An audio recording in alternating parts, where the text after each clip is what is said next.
Meu nome é Chico Souza, eu sou fundador da Plataforma Verde. A Plataforma Verde é um blockchain as a service, tá? A gente vem trabalhando com o conceito, com a arquitetura desse produto desde 2015. A gente começou a programar em 2016, pilotamos aí pelo ano de 2016 e 2017 a solução. Quando 2015 e 2016 e 2017 a gente abriu a empresa para trabalhar com essa coisa que todo mundo achava muito novo, blockchain. Todos achavam que blockchain era alguma coisa que você só poderia aplicar para a área de cripto, né, para a área de criptomoedas e financeira. Então, quando você fala em usar blockchain para lixo, né, as pessoas elas achavam que a gente estava apontando um canhão para uma formiga, tá? E nesse processo foi o que a gente percebeu que havia muita coisa ainda a se mudar no entendimento das pessoas sobre a tecnologia, mas também sobre seus usos, tá? É muito comum em tudo que a gente conversa hoje em dia em ver das pessoas em que elas não têm uma completa noção do que seja o blockchain, tá? E dentro dessa lógica do que é a aplicação do uso, do que é a forma do blockchain, o que a gente consegue dentro dele aplicar em situações não financeiras. E quando a gente fala da Plataforma Verde, a gente fala de um processo de aceleração de uma produção mais limpa. E as pessoas falam, mas o que é aceleração de uma produção mais limpa? Tá?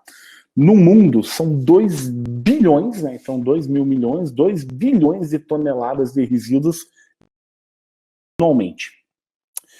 Sendo que a gente pega o caso do Brasil, 41% do que é gerado é destinado de uma forma inapropriada, completamente inadequada.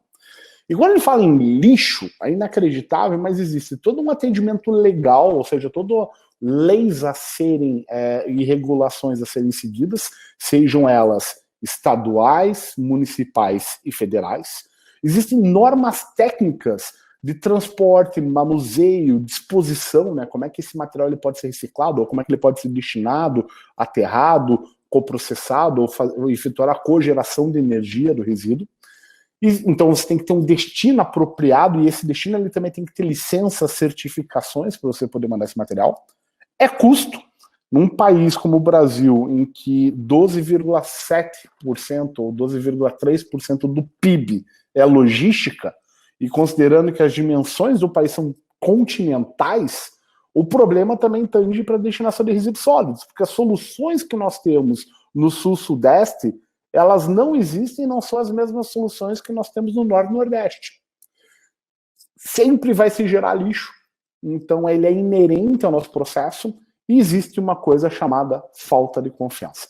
Quando a gente fala sobre lixo, é muito fácil você falar, puxa, mas isso daí é só bandido que lida, ou não, tem máfia no meio envolvido. E realmente, historicamente, a área de resíduos é uma área à margem de inúmeras outras formas e processos da economia, não só brasileira, quanto mundialmente. No Brasil, a gente tem muito desafio. Por quê? Porque a gente tem muita lei, inacreditavelmente o Brasil é um dos melhores países na questão de regulamentação ambiental, só que num país que tem muita lei, pouco se segue. E a gente tem, nesse desafio da gestão de resíduos, a gente tem, além do controle da legislação, licenças, tem vários processos de inúmeras indústrias e empresas privadas que elas têm os seus processos internos. A gente está falando, às vezes, de marcas internacionais que têm plantas industriais no mundo inteiro e elas querem que ele siga o seu padrão de processo, o seu padrão de controle, o seu padrão de compliance dentro de tudo isso. Então, quando a gente fala em lixo, quando eu sempre brinco de track your trash, né, de rastreio o seu resíduo, rastreio o seu lixo, você tem que rastrear muitas coisas junto com ele. Você tem que rastrear não só ele fisicamente, onde ele foi gerado, quem transportou para onde vai, mas toda a documentação inerente a esse processo.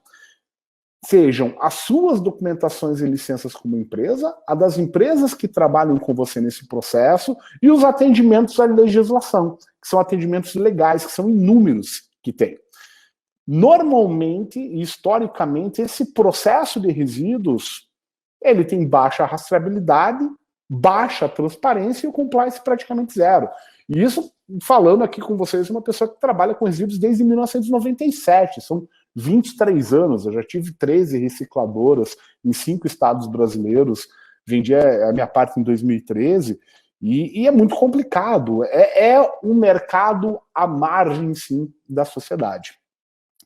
E quando a gente vem falando dessa forma, e o mundo está mudando muito do que a gente fala sobre ESGs, né? Então, que é Environment, Social Governance, que está todo mundo comentando, pô, mas o que é ESG? Então, são novos indicadores que as grandes empresas têm que ter para fazer o valuation do seu mercado, das suas ações no mercado, então, dentro do Stock Exchange, que não vai ser validado apenas o valor da empresa pelos seus resultados financeiros e contábeis, mas agora pelos seus indicadores ambientais que vão além da geração de CO2 na atmosfera, mas vão também sobre as suas posições sociais e de governança. E governança tem a ver com transparência.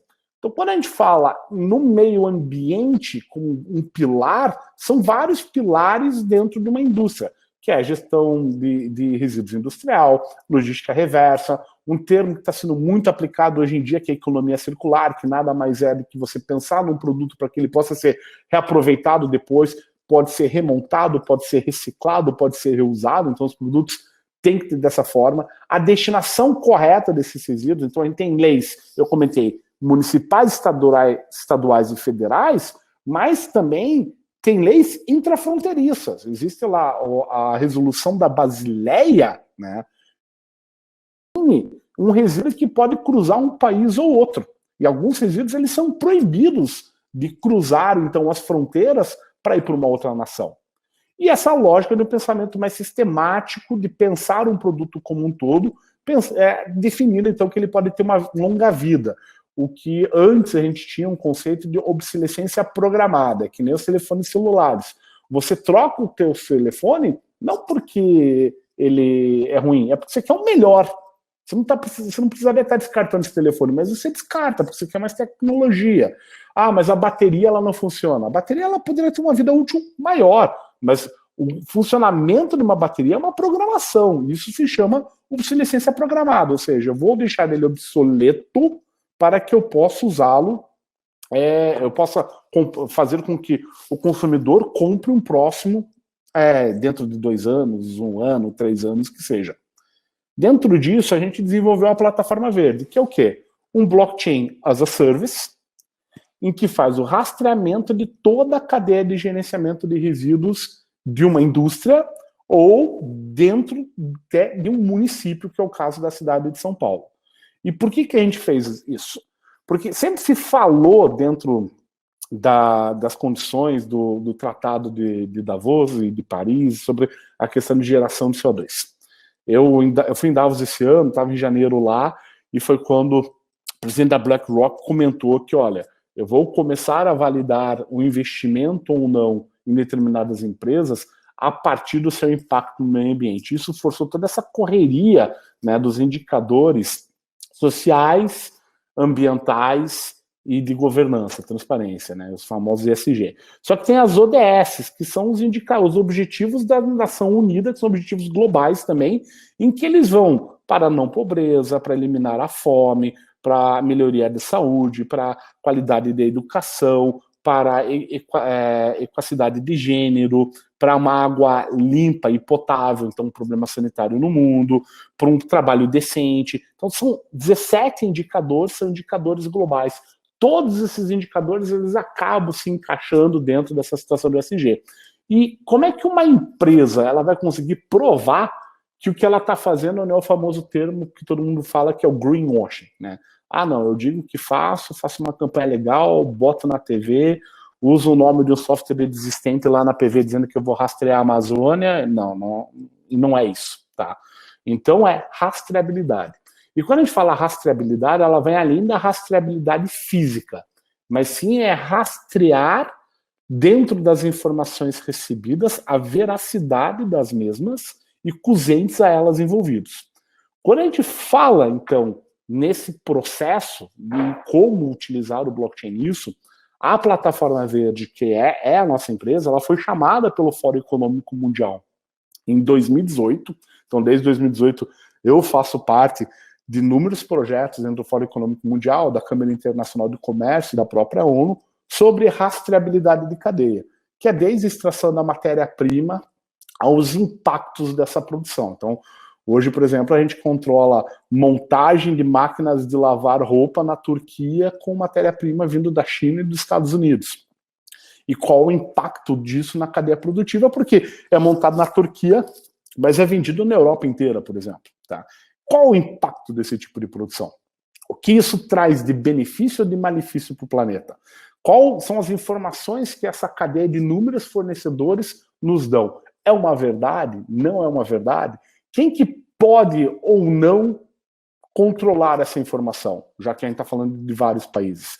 Então, essa informação ela tem que ser imutável e ela traz um outro problema quando a gente fala em questão de transformar informações públicas e privadas, porque muitas empresas dentro de uma cadeia de suprimentos, por mais que A é fornecedor de B, que é fornecedor de C, que monta o produto final, às vezes ele não quer passar a informação para o seu fornecedor à frente. Ele não quer, por quê? Porque ele considera que as informações que ele está passando são informações que, para ele, elas são inerentes do negócio e da mais-valia dele, e ele não quer mandar nem para o cliente dele, porque ele define, cara, se eu entregar essa informação ao meu cliente ele me corta da cadeia de suprimentos e ele vai me pular, ele vai tentar ter acesso direto ao outro fornecedor. É muito comum acontecer isso.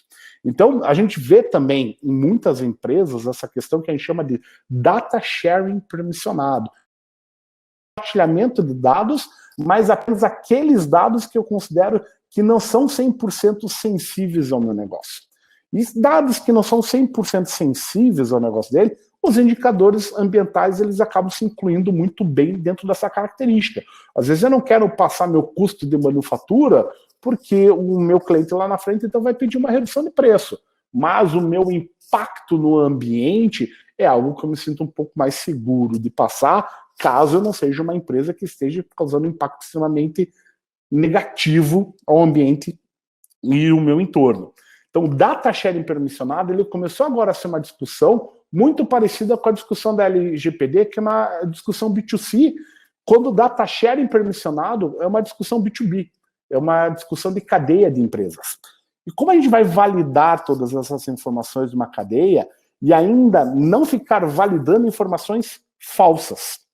Nisso vem um estudo do próprio Fórum Econômico Mundial definindo temas tecnológicos que trazem o que a gente chama da quarta revolução industrial, que nada mais é a quarta revolução industrial que a somatória de integrações. Vamos pegar o exemplo do iFood, que é um cliente nosso extremamente parceiro, a gente faz rastreio para eles aí no Brasil inteiro, na questão de logística reversa, e o iFood ele usa um processo de venda de alimentos em que ele não é entregador, o entregador é um motoboy X. Ele também não é moto, é um veículo desse terceiro. Ele também não é o restaurante, então ele não é a marca do produto que você está recebendo. E ele também não produz comida, é esse restaurante terceiro. O mapa, quando você vai ver se está chegando ou não, também não é dele. Às vezes ele pega o mapa, sei lá, do Google. O meio de pagamento também não é ele, é quarteirizado. Mas o que ele faz? Ele integrou todos esses meios, sendo eles digitais, tecnológicos e físicos e pessoas dentro de uma única solução. Então, essa lógica de integração de tecnologias e relações, mesmo que físicas, é o verdadeiro conceito da quarta revolução industrial. Não é a tecnologia em si. A tecnologia sempre existiu. É como integrar tecnologias, pessoas, para a solução de problemas que já existiam e que eram solucionados de outra forma. Você saía de casa para ir almoçar, ou você pegava o telefone e você ligava apenas para a pizzaria que você conhecia, da qual você detinha um número. Hoje não, você consegue ver todo o cardápio de números dentro de um sistema só. Dentro dessa lógica, o Fórum Econômico ele definiu que, ok, vamos controlar a manufatura avançada, novos materiais, agricultura avançada, eficiência fabril e aplicar a rastreabilidade para isso. Então, se você for ver nas 4 indústrias, nos 4 cases de indústrias que o Fórum Econômico Mundial está fazendo seus trabalhos de controle de uma aceleração de produção mais sustentável, que é o meio automotivo, produção de eletroeletrônicos, que tem muito impacto, alimentos e bebidas no mundo inteiro, e têxtil, que é um grande poluidor, porque hoje a gente tem o fast fashion, né? A gente tem mais de 14 momentos e eventos de moda no ano.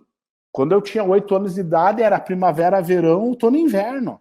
Você ia comprar roupa 2 vezes no ano, quiçá, porque você já comprava roupa para durar 3 anos, 4 anos, 5 anos. Se você crescia, a calça que você já comprava a calça e você dobrava a calça, daí você ia desdobrando. No momento que você já estava ficando maior, a tua calça virava capri, pronto. Hoje não, a gente tem 14 eventos de moda. Hoje Comic Con vende mais que Natal para algumas marcas em questão de roupa. Já virou um evento de moda. Então, fast fashion é de um impacto ambiental absurdo no planeta. Tá? Como a gente consegue entender o desenvolvimento sustentável? Vocês veem que em todas elas, blockchain e rastreabilidade se torna uma ferramenta única para poder entender que tudo isso vai acontecer.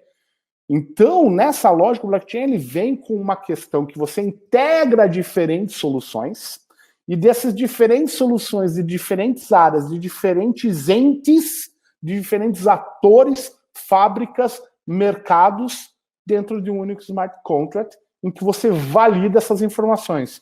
E é uma bala de prata? Não, não é. Porque você tem diferentes integrações, várias formas. Então, no nosso caso, eu tenho quem gera resíduo, eu tenho a fábrica que quer controlar internamente, eu tenho empresas que são nossos clientes que têm várias unidades. A gente pega, por exemplo, são 330 e poucas lojas no Brasil. Cada loja tem um descarte diferente, mas você quer consolidar essa informação. Você tem quem você contrata para coletar, você tem destinos, logística reversa, reciclagem, diferentes tipos de transporte. Então, são muitas variáveis, além daquilo que eu falei, certificações, licenças e tudo mais. Vai ter gaps nessa cadeia? Sempre vai ter gaps. Então, o que a gente faz? A gente começa a criar controles, certificações, gestão, emissões, relatórios, KPIs, que são os indicadores, tudo para controlar essa cadeia. Trazendo o quê? Rastreabilidade em tempo real. Porque o resíduo ele é muito legal para essa lógica de blockchain, porque alguém gera, alguém transporta, alguém destina. Então, no mínimo, eu tenho 3 atores nessa cadeia. Eu posso ter mais, eu posso ter números intermediários. Então, o que a gente faz é jogar uma informação a partir do gerador. O transportador ele tem acesso ao sistema por um módulo dele. Ele também joga informação sem ver a informação da frente. E o destino final joga informação sem ver as outras duas. O que a gente faz? Uma tecnologia que a gente chama de bancos flutuantes, joga um sobre o outro dentro dos nodes para ver se a informação é a mesma. Aí eu vou dizer para vocês, eu confio em 100% da informação que eu recebo? Não. Eu confio em 65%, 67% da informação hoje. Entre 33% a 35% da informação há inconsistência, sim, entre os atores. Porque blockchain não é bala de prata. E a outra questão é, se o cara mente dentro do input dele, eu só estou gravando a inconsistência. Então, outra forma é para o mesmo input a gente pegar dados de diferentes atores. O que seriam esses diferentes atores? É eu conseguir tirar um dado, por exemplo, de um celular, por um app, ou de um input no próprio computador, ou pegar isso, que a gente chama de memorização de processos, de balanças rodoviárias, de aplicações de IoT, de QR Codes, de posições de imagem e vídeo, de sensores, de sistemas mandatórios, como um SAP, por exemplo, um RP. Ou seja, você pega o mesmo dado de diferentes fontes e você compara essas fontes para ver se elas são reais. Então, o que eu vou validando dentro dos nossos nodes? Quando eu começo a ter inconsistência, eu não continuo o node. Eu travo esse node, travo esse contrato, a gente não finaliza até que todas as inconsistências sejam o quê? Discutidas e validadas, porque elas não são apagadas. Essa é a beleza do blockchain. Então ela está lá. A pessoa ela vai ter que se responsabilizar e explicar o porquê. E os outros nessa cadeia têm que validar. Aquilo que se valida de uma forma total, que a gente cria o que a gente chama de controle de transporte, o manifesto de transporte, gerando, então, um relatório dentro de todo aquele fluxo a partir da hash que é construída. Então, o que eu sempre digo que é a beleza do blockchain? Eu tenho uma empresa, eu quero aplicar blockchain dentro da minha empresa. Eu te pergunto, só dentro da tua empresa? Então esquece, você não precisa de blockchain. Se você não confia dentro do teu processo, que o problema é o processo, a empresa, as pessoas, não vai ser um software que vai resolver. Não, eu tenho uma cadeia de fornecimento e eu quero entender todos os atores, aí beleza. Por quê? Porque é você trazer confiança em processos que você tem uma falta de confiança, você não tem aquela certeza geral de tudo que ocorre dentro do processo. Ou você tem muitos padrões de atendimento técnicos, muitos padrões de atendimentos legais, que você tem muitos atores envolvidos e você quer consolidar todas essas informações dentro de uma única plataforma. Isso é factível? Sim, eu vou dar alguns números. Só que, por exemplo, a gente tem um projeto com a Siemens, que é com a Siemens na Alemanha, que a gente está fazendo agora, em que eles têm também a plataforma de blockchain de sustentabilidade deles. Ela está sendo criada agora, é nova, um projeto muito bacana, que é o Sustenium, em que a gente agora está fazendo a integração de 2 diferentes redes de blockchain para ter uma informação única. Está sendo uma loucura muito gostosa de desenvolver isso com eles. Porque o que a gente percebeu a gente tem que ter arquiteturas muito próximas para poder integrar 2 nodes que vêm de 2 redes completamente distintas. E acreditar na outra ponta para validação. E aí, então, um começa a auditar o outro. O que acontece quando a gente aplica bem esse conceito de rede? O blockchain se torna uma auditoria em tempo real. E quem audita são os próprios entes da cadeia. E eles determinam se eles vão à frente ou não da informação que eles consideram inconsistente. Então, na parte de resíduos, foi muito fácil aplicar, porque eu tenho vários entes dentro de uma cadeia, vários processos em que eu posso ter inputs dessas diferentes empresas, desses diferentes atores. E eu tenho dados mensuráveis que eu consigo comparar, como o peso, como a hora, como a geolocalização, como a característica físico-química desse material, por exemplo. Tá? Dentro disso, nós da Greenplat, que é o nome da empresa, a gente desenvolveu um white label de front-end, então várias empresas que trabalham conosco, como Carrefour, Riachuelo, aí elas conseguem utilizar de uma mesma estrutura de back-end que foi desenvolvida em Ethereum, e parte dela agora, esse ano a gente começou a trabalhar muito com o Hyperledger Fabric pela facilidade de construção e pela velocidade, mas ele não é o setor base, ele é apenas o de finalização de processos para a gente, em forma de white label dentro de uma mesma rede.